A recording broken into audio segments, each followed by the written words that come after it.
when we're doing these problems, again, we want to make sure we keep straight the rules for adding and subtracting square roots like we're going to do with the first part, and the rules for multiplying square roots like we're going to do with the second part. In the first one, since we have three separate terms, what do we have to make sure we do? So when we have different terms, we have to make sure that we keep each of those terms separate unless they are like terms. Yes. All right, so we'll start by factoring.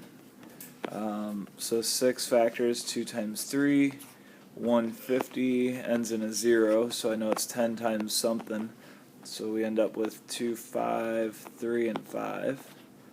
And then 72, that could be 8 times 9, or maybe 2 times 36.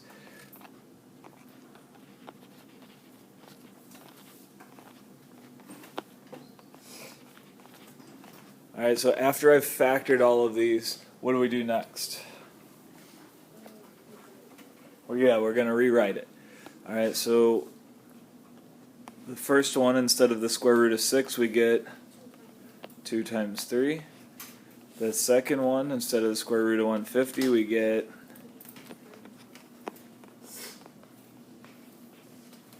got 2 5s there, right? And then minus the square root of 72, which is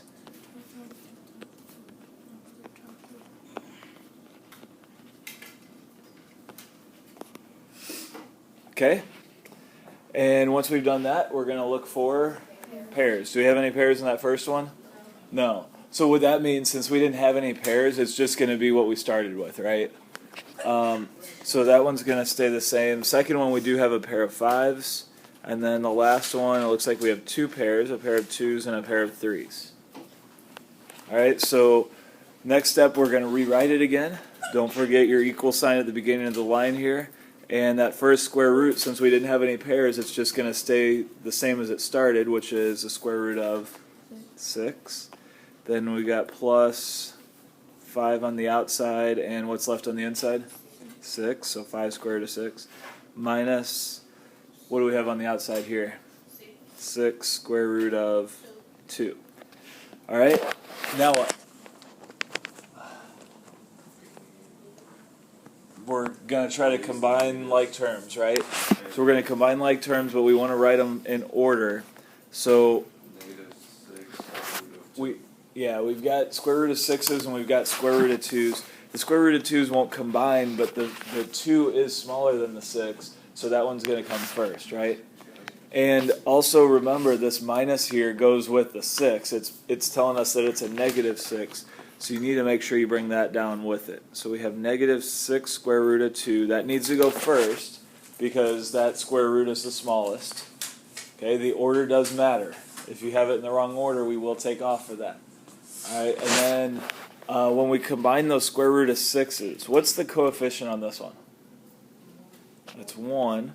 So we have 1 square root of 6 plus 5 square root of 6 gives us 6 square root of 6. And is that positive or negative? Positive.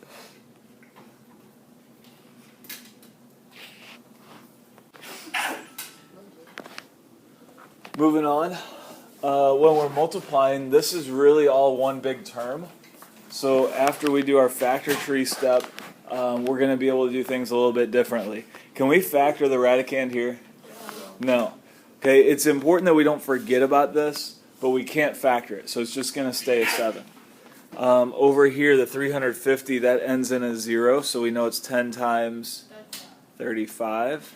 And then factoring those, we get 2 times 5 and 5 times 7. Okay, now what?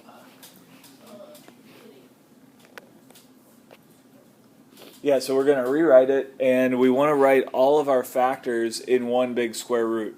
Now, keep in mind that we have 4 factors here, but what else do we have here that we need to include?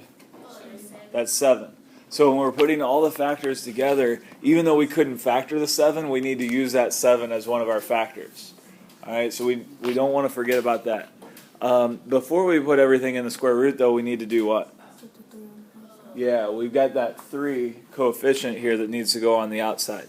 So we start by multiplying the coefficients, but it's really just 3 times 1, which is 3.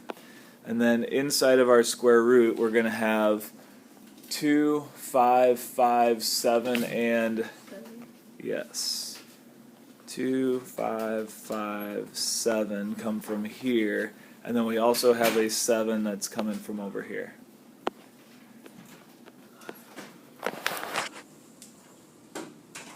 Now we just need to simplify that square root like we normally do. So what do we do next?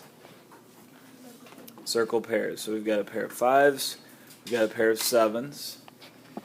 And so what we end up with on the outside is going to be the 3 that's already there times the 5 and the 7 that are going out. You don't need to put the step that I just wrote, but we get 3 times 5 times 7 on the outside. We've got that 2 left on the inside. And so our answer is going to be what? What's 3 times 5 times 7? 105 square root of 2. What would happen if everything here was circled? Yeah, there would be no square root then. So if everything inside of the square root is circled, get rid of the square root. All right, we've still been seeing a lot of people putting a square root on the top of it. If everything's circled, we need to just get rid of it. All right.